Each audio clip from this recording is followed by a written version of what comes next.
Hello, and thank you for listening to AI Success Factors podcast. We help enterprise adapt artificial intelligence. This is Samuel Matthew, your host. In simple terms, AI adoption is a three-step process: identifying the right AI opportunity, tying it back to a business value, and align it to a business goal.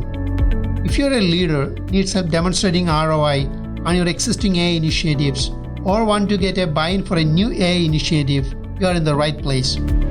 Our mission is to empower enterprise leaders to navigate, transform, and lead by applying AI into their business. In this show, we interview analytical and business leaders who successfully implemented AI into their business. In the conversations we feature, you will learn how these companies reach strategic business goals. It's a pleasure and privilege for our listeners to develop a point of view from the insights shared in this podcast.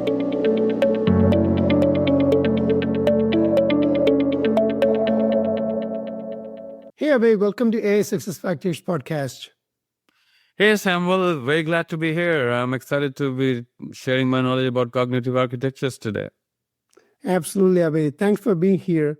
Cognitive architecture is something we're hearing more about these days, especially as companies push the boundaries of what AI can achieve. It's going to be the next phase of AI, transforming how we design systems capable of more than specialized tasks. By drawing on aspects of human cognitions like memory and decision-making, cognitive architecture promises to make AI systems not only more powerful, but also adaptable across dynamic business environments. Let's start with the basics. Abhay, can you give our listeners an overview of what's cognitive architecture and why should leaders care about it? Well, the leader should care about cognitive architecture because it's basically defining something new, developing something new. So we've been using AI systems for so long that we have become used to the limitations of the AI system, so to speak. But the cognitive architecture is evolution of the AI systems to think and behave like human cognition, the perception, memory, autonomous decision-making. So that's why leaders should care, because now they are going beyond the accepted limitation of traditional AI systems and building something that does the human-like thinking and is able to perform tasks in an autonomous manner. So that's really the key point here, to extend our current AI systems beyond the pattern matching, beyond a specialized task, into something more holistic. I have been reading about this a lot recently, and it seems like it's elevated customer interaction significantly, especially small companies aim for seamless, personalized experience beyond customer experience where human-like intelligence is clear. It sounds like cognitive architectures could play a powerful role in dynamic areas like operations or risk management, where quick and informed decisions are essential. That's where we're heading to. I think you brought up a good point with the AI-based and natural language-based processing system, right? They have been very monotonous. They haven't been dynamic and interactive at all. Correct. But with the cognitive architecture, what you tap into is, again, perception and memory. So you're able to analyze customers' tone, whether in a written form or in... Typically, you'll analyze the tone over the call, but sometimes the written languages also provide cues as to what customer is thinking and what are they really wanting. So when you develop an architecture around the customer interaction, you tap into the dynamism of the cognitive architecture. So you're not providing a chatbot, so to speak, a classic chatbot, which is very limiting.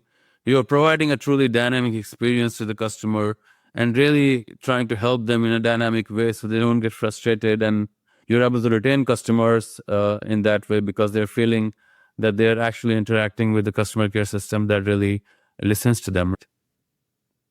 I think that's where we're heading to, where this will be used more to streamline complex decision-intensive processes in the areas.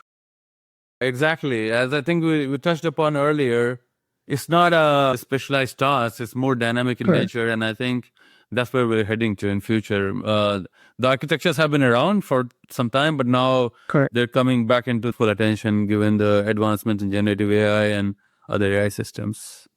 Right. So for our listeners, they're very familiar with the neural networks and machine learning algorithms. How does cognitive architecture different structure and approach, and what advantage does it offer? That's a very good comparison because at the heart of the different approaches to artificial intelligence, the traditional AI models, deep learning and neural networks have been around, and they're incredibly powerful in pattern recognition and doing very specialized tasks. And they've become good because they've been trained on a lot of data, but they're still not making decisions. They are very specialized tools. They're not capable of making decisions. You put them at a task for something particular. So that's where they're in excel at.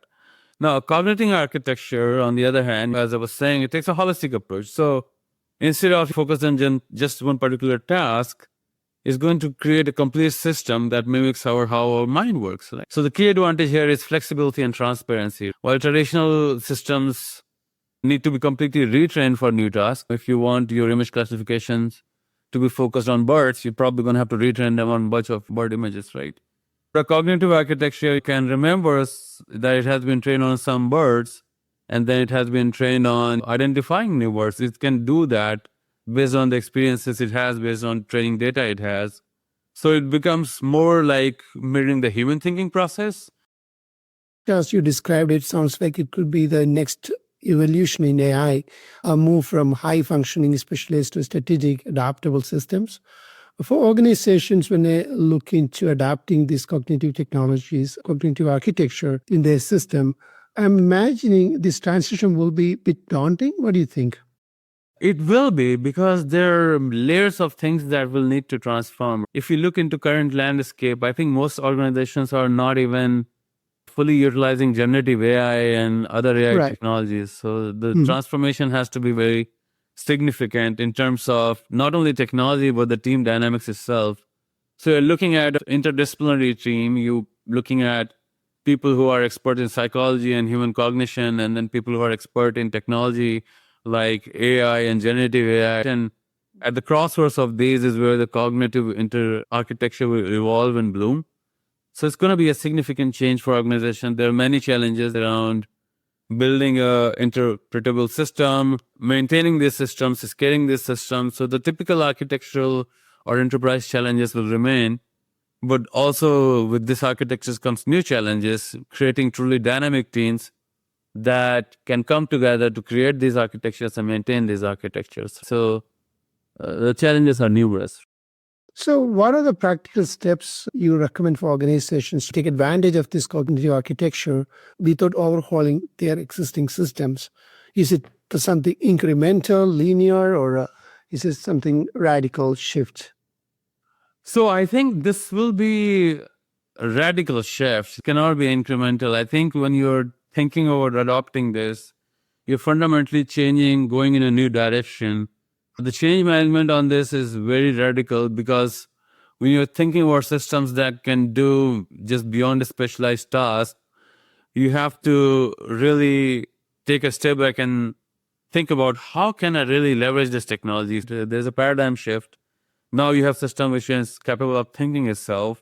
Second thing I touched upon was building the multidisciplinary team. You need not only a technical expert, but you need someone who understands psychology, cognitive sciences, and particularly your business domain. So these three kind of experts needs to come together, and that's where the magic will happen. And secondly, start small but think big. So start doing some pilot projects in kind of a siloed groups, probably. Do those pilot projects, learn from those pilot projects and see how they're going. Look for where traditional AI approaches are not going to meet your needs. So these might be perfect candidates for the cognitive architecture. So look for kind of the blind spots where AI is not meeting your needs. And in terms of the skill set, look for people who can bridge disciplines. Technical skills are important, but crucial is the ability to understand how human cognition works, how to translate that into artificial systems, and most importantly, focus on adaptability. How are you going to evolve the system based on what you're learning when you're building them? Right. So we're talking about bringing in more skill sets in psychology and cognitive science and such. You need to bring your technical experts into this fold so they start thinking about the problems in a new way. If you look in the fields like finance or healthcare, where accuracy and adaptability are paramount, I think this system would indeed going to be a game changer when we take into consideration the context element as well as the perception, human-like perception. It's going to be more accurate, correct? Right, because right now with the current generation of generative AI, the context is limited. It's kind of like a short-term memory, but we're not thinking about the long-term memory. We provide more context with the long-term memory, the episodic memory, the semantic memory, or the procedural memory. We bring those into the fold, and then we are truly making systems that are context-aware and truly providing value to the end users. Yeah, Abhay, this is a bit technical, but I wanted to ask this question as we dwell into this. What are the components in cognitive architecture that's different from our current large language models? There will be several different components, and I think we should probably focus more about memory, because memory is the one that is able to provide context to the agentic systems. So some people are referring to cognitive systems as agentic systems. So when you are building agents right now, the agents are limited to the context in the large language model context that it provides. The large language model chatbot agent is unable to refer back to anything that is not in the context of that conversation. You build systems, external databases or vector databases or graph databases, any kind of that systems, you provide long-term memory to those systems. And when you provide a long-term memory to those systems, that's when the current context that you provide to chatbot kind of interface becomes more prominent, because now it has more context, because it can refer back to more context. So the context piece that we've been talking about, how to provide more context to the cognitive architecture, that's where the context will come in, when you are able to provide or go beyond the limitation of the short-term memory and go into the long-term memory, right? And then also another aspect is the perception layer that you will build in cognitive system is able to look at a particular question or a response that is providing from various different perspectives, and based on the context is received from the memory, is able to choose the appropriate perception to pass on to customer as a response or to interpret as a question. So you need to build perception layer as well. And the perception layer has to be free of bias. Otherwise, you're basically building a kind of a biased cognitive architecture, which is not going to be useful in the long run. Right. So those are some of the things. There are multiple layers. Yeah. But these are the fundamental layers that the cognitive architecture systems obviously there is going to be a computation in the other component as well. We just wanted to talk about this memory, especially because when you talk about human-like cognitions, it's also cognitive architecture. Take into consideration the past decisions made. Is that correct? That is correct. It does take into account just like humans. Yeah. So if you, I think, let me talk a little bit on a very high level architecture wise. Right. So you're going to have a controller. Controller is like the brain. And then you're going to have the knowledge. Knowledge is where the context will come into the play. That's where the context is derived from.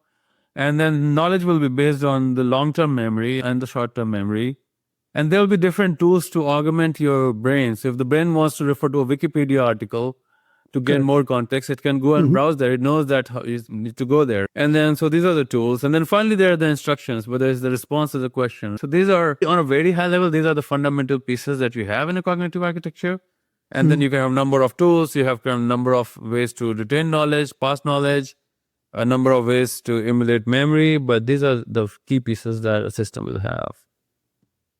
Good that Abhay, you just covered a little bit on the architecture side of it. That's a bigger distinction, the short-term memory versus long-term memory that the cognitive architectures have compared to the traditional LLMs and artificial intelligence applications currently. That is a big difference. Thank you for touching up for listeners who are interested to know a little bit on the technical side of it. Now let's talk about the challenges in implementing the cognitive architecture. Scaling this architecture to human-like flexibility seems really complex for sure. And what are the biggest hurdles and how organizations navigate integration with their current AI systems? Yeah, these systems are going to be very complex because I think the biggest problem, I'm going to say it like scalability and flexibility hurdle or paradox. If you're building a cognitive architecture, is this cognitive architecture a toddler or a fully grown, wise human being? So I think you need to balance the scalability versus flexibility here. And then think about how effortlessly the human mind can switch between tasks. You can go from writing an email to having a conversation, to solving a problem, all this while adapting to new information as it pours in. So the complexity, these are the challenges. Having the ability to multitask based on the context seamlessly, that's a big challenge. Another significant challenge is integrating with existing systems. So we already invested in a lot of traditional AI solutions. And then how do we use those existing AI solutions in cognitive architecture? And I think one thing I talked about while I was providing a very high level overview of the components is the tools. Right. So I think it's good to look at the traditional AI system as tools that these cognitive systems can utilize and leverage to create the holistic cognitive architecture. So don't think of discarding your current AI tools. This is not a challenge, but this is more of a opportunity where you are able to integrate the investment you have already made in traditional AI systems and integrate them back to the cognitive architectures as tools that the cognitive systems can use to perform their thinking tasks. And then resource requirements are substantial. These systems, as you said, even if you're building 5-year-old, you still need a lot of computational power, sophisticated training approaches in traditional AI models. And the organizations and leaders need to think carefully about their infrastructure and whether they have the right expertise in place. And if they not, they should look into cloud and other infrastructure resources to ramp up on. So with the current systems, a lot of companies already implemented current traditional AI decision-making systems. That itself is a decision-making tools and systems. This is more of an intelligent decision-making. So would there ever be a situation that conflicts between these two? So if you go to the cognitive architecture, you're obviously going to rely on a fully autonomous decision-making, or you want to get there. So the conflict should be resolved. It should be taken into consideration and should be resolved at the cognitive architecture level. So when you see, as you roll out these systems or do a pilot, when you see there's a conflicting information, evolve your cognitive architecture to deal with that. Because you don't want to get into the situation where there's a lot of human in the loop involved. That's where the human in the loop currently is, to see the conflict between traditional AI systems, decisions those make, and decisions those autonomous systems make. So in the self-driving car or the autonomous vehicle example I mentioned, even though the car is driving, the human is sitting there ready to intervene when there's a conflicting information. But when these cognitive architectures have fully evolved and developed, they should be able to resolve conflicts themselves in a way that doesn't harm human beings or harm anyone else. They're able to resolve the conflict in a healthy manner. That is the ideal goal. As this technology is evolving, there will always be human in the loop. So if there's a conflict, I think we should still rely on the human judgment to resolve those conflicts. So there could be conflicts, but we should rely on human judgment to resolve those conflicts. Yeah, one is rule-based, one is autonomous. So there could be situations where this decision-making can be a conflict. So that's correct. I think it's more of a collaborative, human-in-the-loop approach, correct? That's correct. Human-in-the-loop is still something that we should be taking into account. We're envisioning a future with more of autonomous decision-making with cognitive architecture. How close are we in terms of adoption in the industries? So we are getting there. Just like technology maturation, I don't think it's in the Gartner hype cycle yet, but I think we're starting to get where it probably will be in the hype cycle, and we'll be talking about AGI as early in 2025, recently. But I think from our perspective, are we there yet? Not quite. We're making a lot of fascinating progress. The current stage is more like having a very sophisticated apprentice who can learn from experience, but still need guidance. Like human in the loop is still very much required. Even in autonomous vehicle, I told you human in the loop is required because there might be conflicting information and human is the best judgment. I think we'll see significant advances in the next few years, particularly in areas like transfer learning, where systems can apply knowledge from one domain to another, just like humans do. So I think we'll see leaps and bounds of increase there in the transfer learning domain. Another exciting development is the emergence of hybrid systems that combine the strengths of cognitive architectures with traditional AI approaches. So that hybrid is also something we're rapidly evolving. So this will give us the best of the both worlds, the efficiency of the traditional AI with the adaptability and the reasoning capability based on the context of cognitive architecture. So those are the trends that I'm seeing from my perspective. I'm assuming that's going to get some traction, the hybrid model. Somebody wanted to transition into cognitive architecture rather jump right into it. Probably that make companies feel comfortable transitioning into being in a hybrid model. Yeah, and the hybrid model, I think, is going to be the first wave of adoption. That's what happened in AI adoption too, from business intelligence to artificial intelligence. We have seen that's the way it's been transitioned as well. So That's exactly right. all these seems very exciting. And I wanted to touch a little bit on the ethics and responsibility part of it. Always power comes with the responsibility, as everybody says. What ethical guidelines should be in place to ensure that cognitive architecture development aligns with the societal good and prevents bias and misuse? Yeah, I think we need pillar approach. I'm thinking about a 3-pillar approach for the ethical guidelines. So the first thing is the transparency. If these systems are not transparent, we can't understand what they're doing. I think we're not going to trust them. So we need to understand not what decisions they're making, but why they're making them. And the second thing is the fairness. We need very robust mechanisms to identify and eliminate biases, particularly since cognitive architecture might learn and perpetuate these biases. So we don't want biases at a scale. That's not a problem we want to have. We need clear frameworks on who is responsible when these systems make decisions. Somebody has to be held accountable. So that's really around fairness. I think what's particularly interesting in cognitive architecture might actually help with ethical AI development. So when talking about ethics and responsibilities, these systems are designed to mirror human thinking processes. We can potentially build in ethical reasoning capabilities. So helping this system understand and apply ethical principles rather than just following rules. So the rule-based systems are unable to follow ethics because they're not thinking in terms of context and thinking in terms of their past behaviors.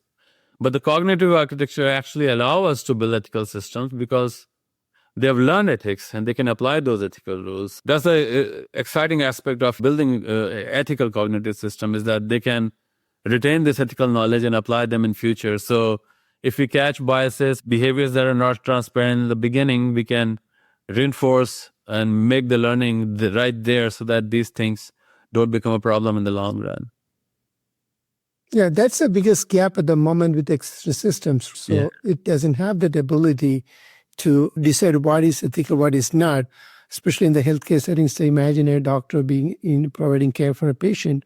A lot of decisions are based on the medical science is one part of it, but a lot of things, contextual, ethical considerations, their personal situations, and a lot of things comes in, right? I think this will be a big leap on those areas, correct? That's exactly right. And that's what I was trying to get at, that the rule-based system are never going to learn ethics, but the cognitive architectures, because of the way they are designed and implemented, they will learn ethics and they'll reinforce it in their interactions. For C-suite audience listening today, what advice would you give to prepare the organizations for the wave of advancement in cognitive architecture? What skill sets should be prioritized in a long-term strategy? What are things they need to get things lined up for it?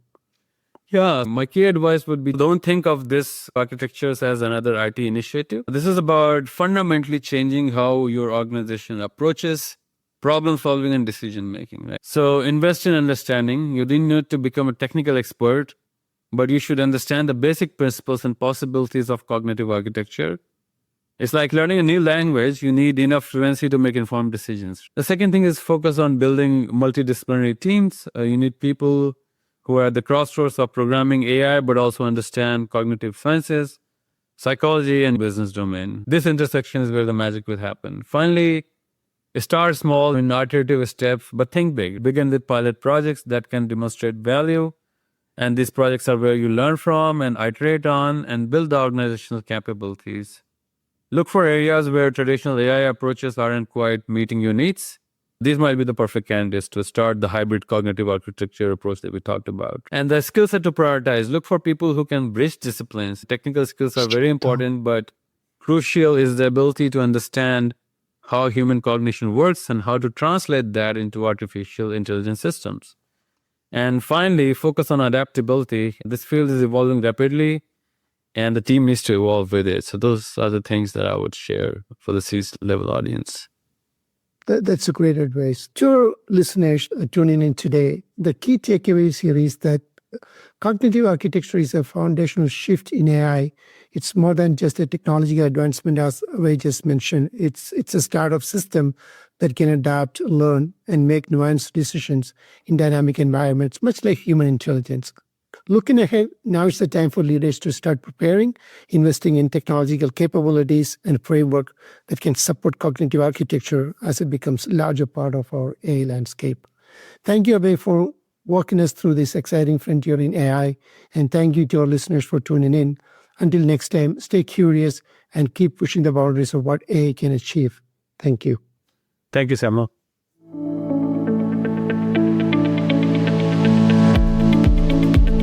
If you like today's podcast, please be sure to leave a 5-star review.